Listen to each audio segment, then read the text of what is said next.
Hi, my name is Ebony Carruthers. I am the Assistant Director of Communications for the section on Women's Health Student Special Interest Group. And today I am doing an interview with Lisa Sator. She is the Director of the Good Shepherd Penn Partners Women's Health Residency. So hi, Lisa. Hi, Ebony. Thanks for having me on today.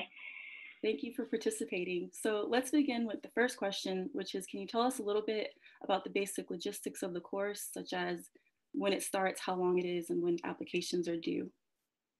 Sure. So our program starts in September. Is usually when the onboarding of the resident occurs. The program lasts anywhere from 12 to 14 months, and we take one resident a year. Okay. And how long has the program been around? The program has been around for 7 years. We just finished being re-accredited and just passed this past year. So that was the 5-year mark re-accreditation point. But the program has been around for about 7 years. So how many residents have you taken total? Would that mean you've taken 7 the entire time? Yeah, 7 residents, and we are on our 8th resident this year. Yeah. How many of them have passed the WCS exam after the residency? So we have 100% pass rate for the WCS. Not every resident has taken it directly the year after, but 100% for everyone who has taken it. Okay, and can you tell us more about the benefits or salary that the residents get? Yeah, so that is one thing that I find that is unique about our residency program at Good Shepherd Penn Partners. Our residents are onboarded as a full-time employee. So they get full benefits, health benefits, as long as with a full salary for a staff physical therapist. Okay, and can you tell us more about applicants? So what does your ideal applicant look like? What types of experiences and prereqs that are required? Sure. So we like the applicants to be a graduate from an accredited physical therapy educational program. We like the applicants to have experience in clinical experience in women's health or orthopedics, or a working experience in clinical women's health and orthopedics. We really like the applicants to be involved in program organizations such as the APTA or the student section or the section on women's health, to be involved in their community activities, whether it was through their education or their working environment. Okay, and so that means you accept new grads based on your experience. Do you think that's a good time to do a residency, or do you think having some clinical experience, working experience is better? Yeah, I think that is the beauty of the residency programs that are APTA credentialed. You can either take a new graduate or someone with working experience. And I believe our program at Good Shepherd Penn Partners works for both. So we have taken new grads, and they're still with Good Shepherd to this day as employees. And we have taken some applicants with experience and have been able to adapt the program for them as well. Okay, so can you tell us more about the selection process then? When are the interview dates, and maybe some tips on how to do well? Sure. The interviews usually take place from anywhere from March to April, and we usually pick the candidate by the beginning of May. The interviews are in person, and I would say just, bringing yourself to the interview, being confident when you answer the questions, and then also I think asking questions is important to the residency faculty about the program and why you're interested. Okay. And when are residents notified about their status, or the applicant? In May. Yeah, usually in May, in the beginning of May, usually we make the decision. Okay, and so, okay. And can you tell us what is unique about the program compared to some of the other residencies out there? Yeah, I think the Good Shepherd Penn Partners Women's Health Residency is unique because it's an opportunity to accelerate your professional development while working with seasoned therapists across many diverse locations and specialties. So we're an outpatient-based hospital program, so you get to work at many of our sites with therapists who have many years of experience, and in each site they see different women's health diagnoses and different orthopedic diagnoses, and so you get a full education on that. And I think that's one thing that makes us unique, along with our program giving a full-time salary. You don't see that much with other residencies, and this way you can also get continuing education and health benefits, which makes it a nice program. Okay, and you just mentioned that the residents get to work at different sites. What are some of the settings of those sites? So our main site where the resident is located is Penn Therapy and Fitness University City, which is in the heart of the University City campuses in Philadelphia. But you also get to go to sites in New Jersey, as well as the suburbs of Philadelphia. And are those all outpatient, or is there any chance to do acute or inpatient? Yeah, so most of the mentoring time is in outpatient therapy, just because of the specialties. But we do have some mentoring at our inpatient hospital of University of Pennsylvania, Good Shepherd Penn Partners, Therapy and Fitness as well. So talking about mentoring, what does the mentoring look like? How many hours per week, and how is it structured? Sure. So you get 10 hours of mentoring a week. Those mentoring hours can be anything from one-to-one time with a patient, with a faculty member, one-on-one with a faculty member without a patient. So that could be for, case discussion or learning manual techniques.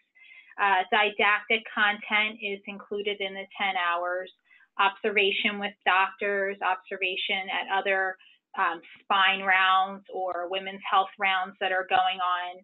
And we also do teaching opportunities at local physical therapy programs for the resident. So there's a lot included within that 10 hours a week. Okay, is there any chance for residents to do research or participate in research?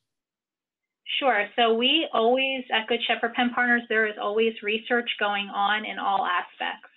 And we have a research team leader here who the resident does meet with during their residency time. And I think just being open with myself as the program director, if the resident really wants to do research, we open up opportunities for that to happen.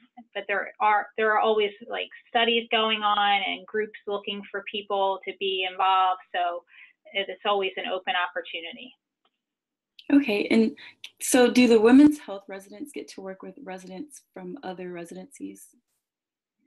From other residencies, or do you mean our residents, like from Good Shepherd? Yeah. From Good Shepherd. Yes, absolutely. They do, because we still have several past graduates working for us right now, myself being one of them, and then also other graduates. So you are very involved with past residents, and I think that's what's so nice for the beginning for the new resident is that she can talk to the residents that just graduated, and so that helps a lot with learning the rhythm of the residency. Okay. And is there any opportunity to work with men's or pediatric pelvic floor, or any crossover with sports or ortho?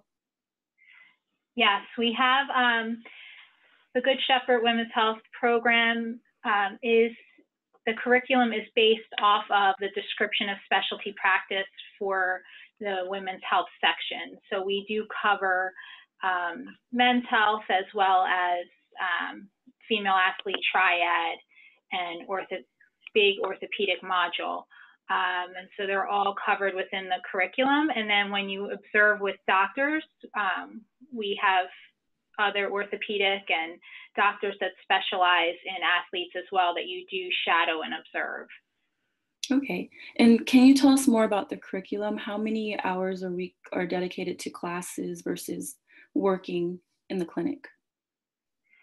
Yeah, so again, that didactic time is within the 10 hours a week. Usually I would say about 1 or 2 hours of didactic information a week, and then also any self-study going on to prepare for the didactic content or articles that the resident might have to read. And then the curriculum is set up into 3 different modules. So an orthopedic module, pelvic floor module, and then a lymphedema module. And so you work your way through all those during the 12 to 14 month time length. Okay. And so could you tell us, what do you think is the residency's biggest area for growth, and how is that being worked on?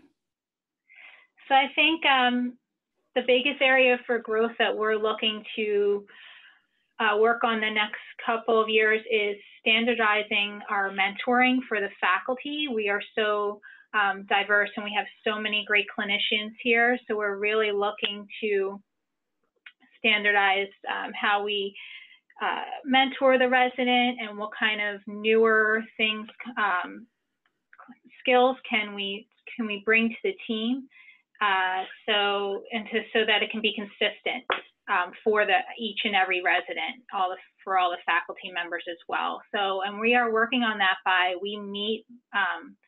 The faculty puts in a ton of work as well to this residency. So we meet very regular to discuss new ways and new ideas to improve the program. Okay, and can you tell us more about the area that the residency is in? Like some of the things that people can do in their free time with cost of living and that sort of thing. Sure. So Philadelphia is an awesome city, and especially with the Eagles playing very good football right now. So a lot of excitement, a lot of great restaurants, a lot of events, and it's really easy with public transportation and even by car to get around. And so there's always a ton going on, and cost of living is, well, actually the University, Penn Therapy and Fitness University City campus is around a lot of college campuses. So there's a lot of affordable housing and renting to do in that area, which makes it easy to get to work every day for the residents if they're, coming to locate here in Philadelphia. Okay, and before you mentioned that you and other residents that have gone through the program actually stayed and worked. Is that an opportunity that always exists? Is that preferred? What's the likelihood of that happening? Yeah, so very likely. Our residency is very unique. Like I said, we put a lot of time into the residents and the faculty. And so when you sign for the residency and you become the resident, you actually have a year after you graduate the residency to be an employee of Good Shepherd Penn Partners. That is required. If the resident decides that they do not want to take the position, then they do have to pay back a fee to Good Shepherd Penn Partners. But I think it's a great opportunity because you're already working with the team for a year and you're just getting, into your comfort zone. And so you can transition right away to be part of the team for another year, so that really the mentoring and guidance remains, which is really nice. Okay, well, those are all the questions. Thank you so much. You've given us a lot of information. I think people will find this a really good resource for learning about the program. Great, thank you so much. Thanks for having me to talk.